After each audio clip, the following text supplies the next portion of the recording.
Hello दोस्तों, मैं कमर अब्बास आप लोगों का अपने ही YouTube channel Abbas study centre पे खैर मकदम करता हूँ। आज जो बात की जाएगी वो महाराजा सुहेल देव स्टेट यूनिवर्सिटी आज़मगढ़ के बीए फर्स्ट सेमेस्टर उर्दू के निसाब के बारे में।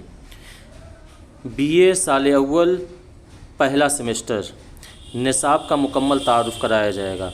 इसमें ये देखा जाएगा, आज के सेशन में ये देखा जाएगा कि जो MSDU यानी महाराजा सुहेल देव स्टेट यूनिवर्सिटी में जो बीए साल अव्वल है और उसका जो पहला सेमेस्टर है उसके निसाब में कौन कौन से कंटेंट तदरीसी मौज़ूआत को शामिल किया गया है और उनमें कौन कौन से अहम मौज़ूआत हैं जिनकी स्टडी जिनका मुताला हमें करना रहेगा। तो आज का सेशन आप लोगों के लिए इस वजह से भी बहुत इम्पोर्टेंट होने वाला है कि MSDU और इधर जितने भी पूर्वांचल के हैं उन सब का क्या एग्ज़ाम की डेट आप लोगों की क्या है आ गई है। वो क्या है 25 नवंबर से लेकर आप लोगों का एग्ज़ाम का शेड्यूल जारी होगा, एग्ज़ाम शुरू हो जाएगा और उस जब शेड्यूल जारी होगा तो उसमें आपको पता चलेगा कि आपके सब्जेक्ट का किस डेट में पेपर है।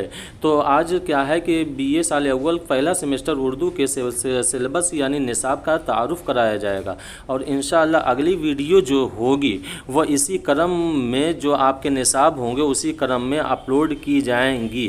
तो चलिए देखा जाएगी कि बीए फर्स्ट ईयर और पहले सेमेस्टर में उर्दू का निसाब क्या है। तो बात की जाए क्या है कि वह है अब ये क्या है नई तालीमी पॉलिसी 2020 के तहत तयशुदा उर्दू साल अव्वल पहला सेमेस्टर का निसाब।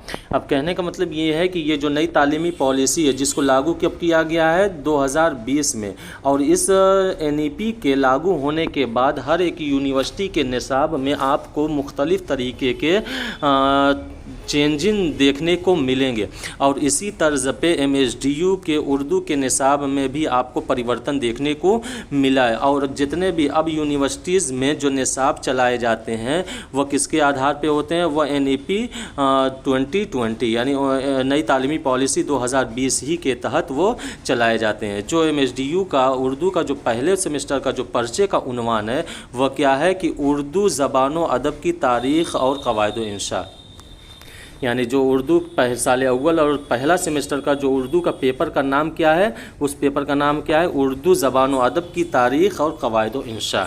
और इसमें कौन कौन से तदरीसी मौज़ूआत हैं, तदरीसी मौज़ूआत के ऊपर अगर बात किया जाए तो इस निसाब को दो भागों में दो हिस्सों में मुनक़सिम किया है। हिस्से अव्वल में कौन कौन से तदरीसी मौज़ूआत हैं, इसमें पहला जो तदरीसी मौज़ू है वह क्या है ज़बान और इल्म ज़बान। ज़बान क्या होती है और ज़बान के इल्म को क्या कहा जाता है। जैसे कि इल्म लसानियात या लसानियात क्या है कि ज़बान के जो ज़बान का मुताला करता है, जो ज़बान के बारे में तहक़ीक़ करता है तो उसको क्या कहा जाता है लसानियात। जैसे माहिरीन लसानियात ऐसा जो ज़बान के बारे में तहक़ीक़ करते हैं। तो यहाँ पे जो पहले पॉइंट में हम उन लोगों को देखना रहेगा वह देखना रहेगा कि ज़बान क्या होती है और इल्म ज़बान, और इसमें जो देखना रहेगा वह क्या है कि हिंदुस्तानी बोलियों और ज़बानों का तारुफ़ क्या है। पहले ही पॉइंट में देखना रहेगा कि ज़बान क्या है और इल्म ज़बान क्या है, और साथ साथ देखना रहेगा कि हिंदुस्तानी बोलियों और ज़बानों का तारुफ़ कि हिंदुस्तान में कौन कौन सी बोली जाती है और कौन कौन सी ज़बान बोली जाती है, उन सब का मुख्तसर तारुफ़ इसमें देखा जाएगा पहले पार्ट के पहले पॉइंट में। जो दूसरा पॉइंट है वह क्या है कि मगरबी हिंदी और उनकी अहम बोलियाँ, कि मगरबी हिंदी क्या है और उनकी अहम बोलियां कौन कौन सी है, ये किसमें दूसरे पॉइंट में बात की जाएगी। तीसरे पॉइंट में जो बात किया जाएगा वो क्या है कि उर्दू की पैदाइश के मुतालिक मुख्तलिफ़ नज़रियात और अहम माहिरीन लसानियात की खिदमत। तीसरे पॉइंट में जो बात की जाएगी कि वह होगी क्या है कि उर्दू की जो नशोनुमा हुई है, उर्दू की जो पैदाइश हुई है, इस पैदाइश के मुतालिक मुख्तलिफ़ माहिरीन लसानियात का नज़रिया क्या क्या है और उन्होंने कौन कौन से नज़रियात पेश किए हैं, और साथ साथ उन माहिरीन लसानियात की जो खिदमत है उनके बारे में भी क्या है डिस्कशन और बहस व मुबासा किया जाएगा। ये तीसरे पॉइंट में क्या है, ठीक। चौथे पॉइंट में जो बात की जाएगी वह क्या है कि उर्दू ज़बान का मुख्तलिफ़ ज़बानों जैसे कि संस्कृत, अरबी, फ़ारसी और हिंदी से रिश्ता और उनके असरात।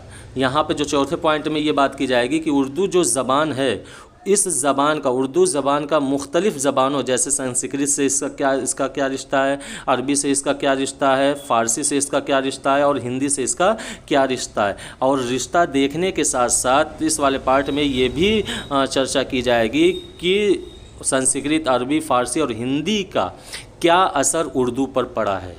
हिंदी का क्या, हिंदी और संस्कृत, अरबी, फ़ारसी और हिंदी के क्या क्या असरात उर्दू ज़बान पे देखने को मिलेंगे, चौथे पॉइंट में बात की जाएगी। ठीक, जो दूसरा पार्ट है, जैसे कि क्या है कि बीए साल अव्वल साहब पहला सेमेस्टर में 2 पार्ट है। पहले पार्ट के बारे में हम लोगों ने डिस्कशन कर लिया। दूसरे पार्ट में जो बात की जाएगी इसके पाँचवें पॉइंट में उर्दू की अहम शेरी और नसरी असनाफ़ के बारे में देखा जाएगा।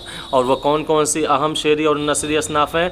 कसीदा, मरसिया, मसनवी, गज़ल, नज़्म, रुबाई, क़ता, दास्तान, नाविल, ड्रामा, अफसाना, इंशाइया, खाका, सवाने, खतूत। ये सब के सब क्या है? असनाफ़ हैं। चाहे वो कसीदा से लेकर खतूत तक ये सब के सब असनाफ़ दिए गए हैं। इनका तारुफ देखा जाएगा और इसमें कुछ शेरी हैं और कुछ नसरी है। जैसे कसीदा, मरसिया, मसनवी, गज़ल, नज़्म, रुबाई, क़ता, यहाँ तक जो असनाफ़ हैं वो कौन सी असनाफ़ हैं? वो शेरी असनाफ़ हैं, जो शेरी असनाफ़ हैं। और दास्तान, नाविल, ड्रामा, अफसाना, इंशाइया, खाका, सवाने, खतूत, ये सब के सब कौन सी असनाफ़ हैं?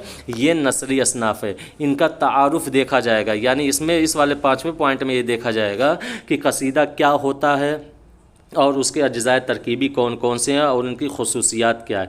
मरसिया क्या होती है और इसकी खुसूसियात क्या हैं, इसके अज्ज़ाए तरकीबी क्या है। मसनवी क्या है, गज़ल क्या है, नज़्म क्या है, रुबाई क्या है, क़ता क्या है, और उनकी खुसूसियात और उनके अज्ज़ाए तरकीबी के साथ साथ 5वें पॉइंट में इंशाअल्लाह डिटेल के साथ हम लोग बात करेंगे। छठे पॉइंट में जो बात किया जाएगा वह है कि उर्दू की अहम अदबी तहरीकात, कौन कौन सी तहरीकात? अलीगढ़ तहरीक, तरक्की पसंद तहरीक और जदीदियत। ये 3 तहरीक के साथ साथ हम लोग देखेंगे कि उर्दू की जो तहरीकात है, उर्दू की नशोनुमा में इन तहरीकों का क्या रोल रहा है, क्या किरदार रहा है।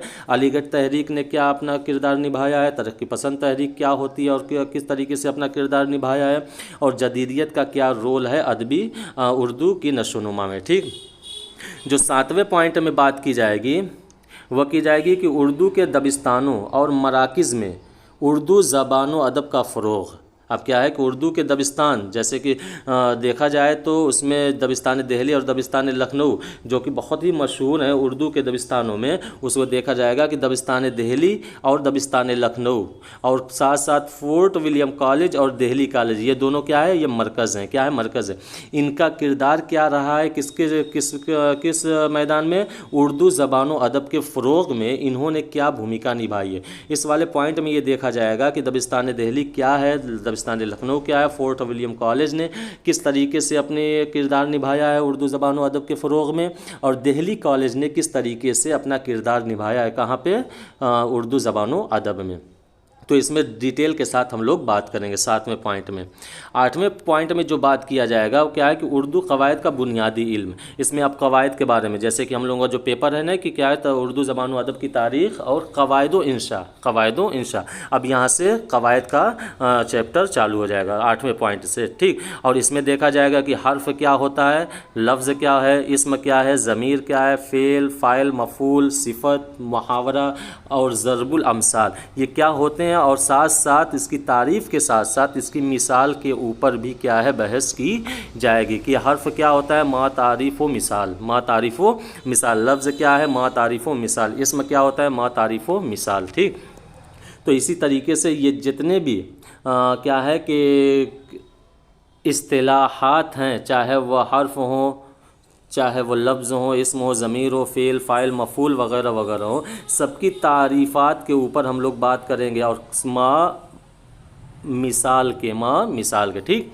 और 9वें पॉइंट में जो बात किया जाएगा वह क्या है कि इल्म बयान के ऊपर, इल्म बयान व बदी, इसमें क्या देखा जाएगा कि तशबीह क्या होता है, इस्तिआरा क्या होता है, कनाया क्या होता है, मजाज मुरसल क्या होता है, इन सब की तारीफ़ देखनी है, और तारीफ़ देखने के साथ साथ इसकी मिसाल के ऊपर भी हमें बहस व मुबासा करना रहेगा। ठीक, और साथ साथ जो मारूफ़ सनातें हैं, जो उर्दू अदब में जो मारूफ़ सनातें इस्तेमाल की जाती है, जैसे कि यहाम है, तजाद है, तलमी है, मुबालगा है, हुस्न तालील है, मरातुन नज़ीर है, तजाहुल आरफाना है, लफ़ व नश्र है, तजनीस है, तारीफ़ है, तजनीस ये। और फिर उसके बाद क्या है कि ये सब के सब सनतें को जो सनतें हैं उन सब की तारीफ़ को मा मिसाल हमें बात करनी होगी। जैसे यहाँ क्या होता है, उसकी तारीफ़ मिसाल के साथ। तजाद क्या होता है, उसकी तारीफ़ मिसाल के साथ। तलमी क्या है, तारीफ़ मिसाल के साथ साथ। तो इस तरीके से बात की जाएगी। ठीक, 10वें पॉइंट और आखिर में जो बात की जाएगी वो क्या है कि मकतूब निगारी, मजमून नवेसी और दरख्वास्त तहरीर करने के उसूल व ज़वाबित।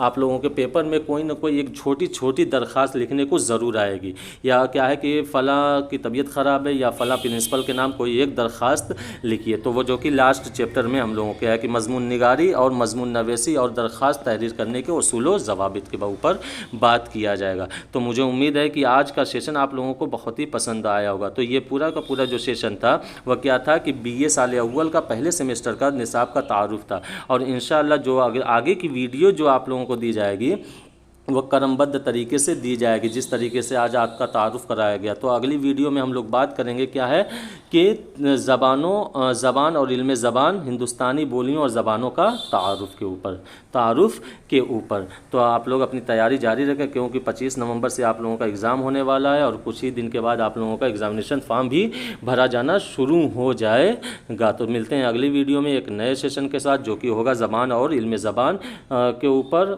तो अब जब तक कि आप लोग अपना ख्याल रखें, वीडियो को सब्सक्राइब करें, लाइक करें, शेयर करें और ज़्यादा से ज़्यादा कमेंट करें। खुदा हाफिज़।